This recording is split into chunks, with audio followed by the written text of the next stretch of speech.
Welcome back. Thank you for staying with us. Schools are slated to reopen on the 11th of January 2021, but are they truly ready to receive students in a physical setting?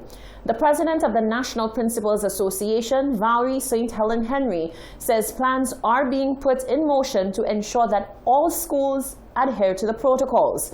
As for her school, Ave Maria Girls Primary, she says they are ready to welcome students back come January.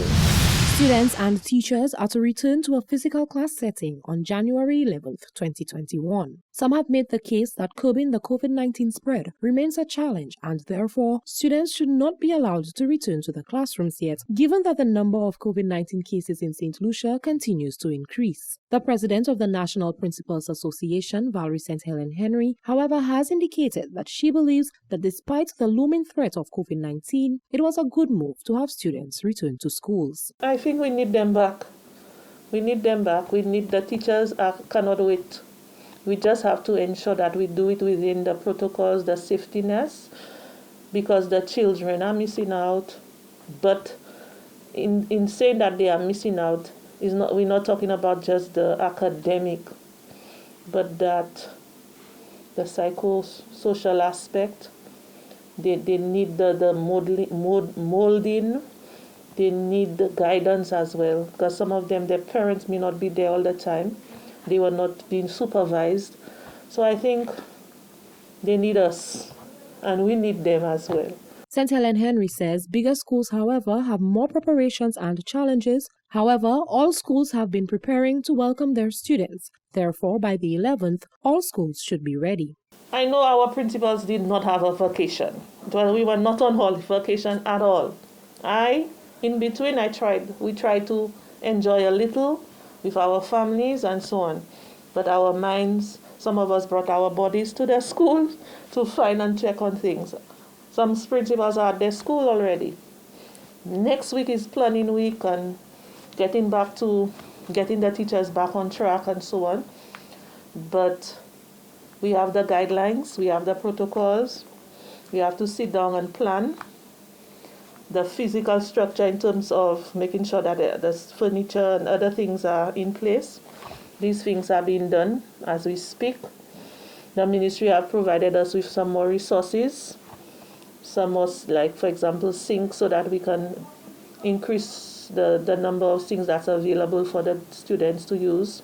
St. Helen Henry also spoke to the level of preparedness at her school. We have to do a little change in terms of the number of days and increase on the number of instructional face-to-face time that our girls will be receiving.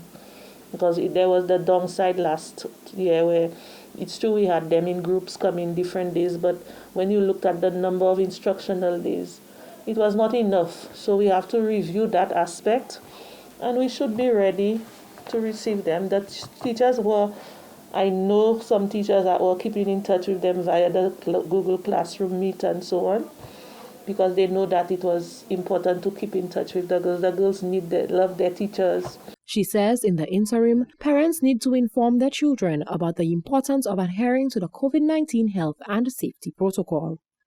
Reporting for Hot 7 News, I am Genevieve Gonzalez. Now, to get a better understanding of how parents and the general public feel about the announcement that schools will reopen on the 11th of January, the Hot 7 team took to the streets to ask mainly parents whether they agree with the decision or whether they think the set date is too soon. The government of St. Lucia is all set to reopen its doors to classrooms island-wide on the 11th of January, ever since closing its doors in October due to the COVID-19 pandemic. So today we took to the streets to ask members of the public, mainly parents, whether they think the set date is too soon or perfect timing. Here's what they had to say. I think it's too soon because the parents need a little more time to get them prepared. And as of COVID now, I think it's too soon because a lot of COVID are happening in the place now too. I think it's just too soon. It's a good time. It's a good time, yes. That alone I have to say. It's a good time. I'm ready for my son to go back to school. It's a good time. It's a good time because I had a couple months of fun. I'll not say a couple months of fun, but they have been home doing online work. So I have 6 of them myself, so I know what it's like. So no, it's not too bad for back to school. It's okay because it's not like they'll be going to school 5 days in a week. They'll be like 1 day in, 1 day out. So it's not so bad. I think that's the right time because the children tired of staying in the house and they want to go back to school. Well, you just heard what they had to say. If you want a chance to share your opinion, join us next time where you can have your say. For the Hot 7 Nightly News, I am Rochelle Gonzalez. Thank you, Rochelle. The St. Lucia Met Service is issuing a warning to the masses to refrain from disseminating false information, which is currently being circulated widely via social media with regards to an impending weather system.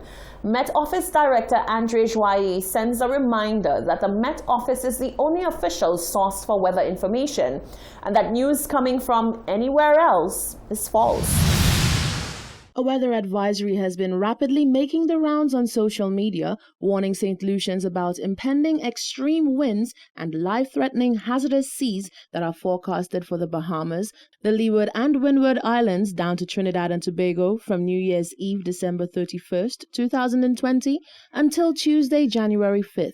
The St. Lucia Meteorological Office has come out to say, however, that whilst there is some truth to this advisory, it is a gross over-exaggeration. Met Service Director Andre Joyer said, this in no way came from their office. This forecast that is being circulated on social media was not issued by the St. Lucia Met Services, and the Met Office is not in agreement with the severity of those forecasted conditions. The official weather forecast from the St. Lucia Met Services is an dissipating cold front will affect the region by Thursday, 31st December, bringing with it cool temperatures and an increased chance of scattered showers. After the passage of this cold front, the high-pressure system will cause moderate to brisk winds, about 20 to 25 knots, or 23 to 29 miles per hour across the region. These winds will induce locally rough to rough sea conditions, about 7 to 10 feet or 2.1 to 3.0 meters. Small craft operators and seagoers will be required to exercise caution during their activities. Joyer sent a reminder to the citizenry that the real and official weather information source is them only. The St. Lucia Met Office asks that persons verify those social media reports before posting on group chats, as you are contributing to false or misleading information. The St. Lucia Meteorological Service is the official source for weather information and will issue updates or press releases when appropriate. The source of the false advisory is currently unknown. Reporting for Hot 7 News, I am Rochelle Gonzalez. The recent uptake in crime is a cause for concern for the populace. As of the 29th of December, the island had recorded its 55th homicide for the year. Concerned citizen and former leader of the Organization for National Empowerment, ONE, Peter Alexander, says while the problem has persisted regardless of which government is in power, the buck does in fact stop with the administration of the day. In 2019, government embarked on a medium-term development plan, which would span from 2019 to 2022. That plan would address 6 key areas which it hoped would help it achieve sustainable and inclusive growth by 2022. One of those pillars was that of citizen safety, with a 45% reduction in serious crime as the goal. Since then, crime on a whole has been diminished, but serious crimes such as homicides have not budged. The leader of the Organization of National Empowerment, Peter Alexander, says it is the administration's responsibility to restore a sense of safety within the communities. Now, I think the Minister for National Security, that's Senator Herbert Gill Francis, did try a symposium of crime, I think sometime earlier this year. The Prime Minister, unfortunately, did promise that he would make St. Lucia safer. He did say so in his own words prior to the election, and now it has come back to haunt him. So the government has a few more months left in office.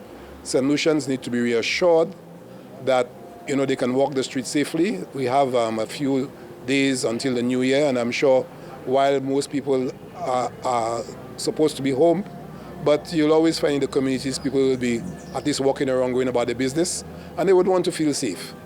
Alexander is calling on government to take the lead in stamping out serious crime altogether, in hopes that 2021 will not be a repeat of years prior.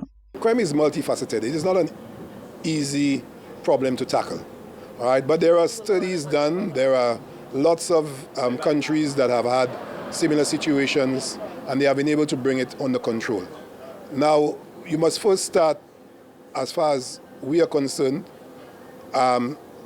with the family. The nucleus of that should be the family. And we're talking about from the time a child is in the womb, where the child has to be loved.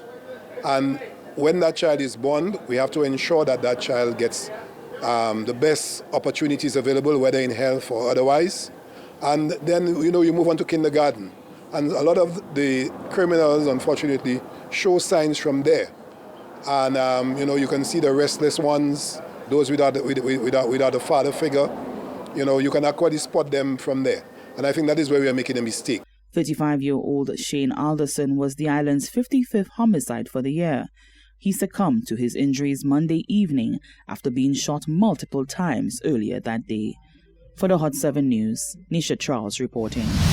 You're watching the Hot 7 TV Nightly News. Still to come, the fire service on accidents involving their personnel, and the St. Lucia Medical and Dental Association advises the public on a safe end to 2020 and a safe start to 2021.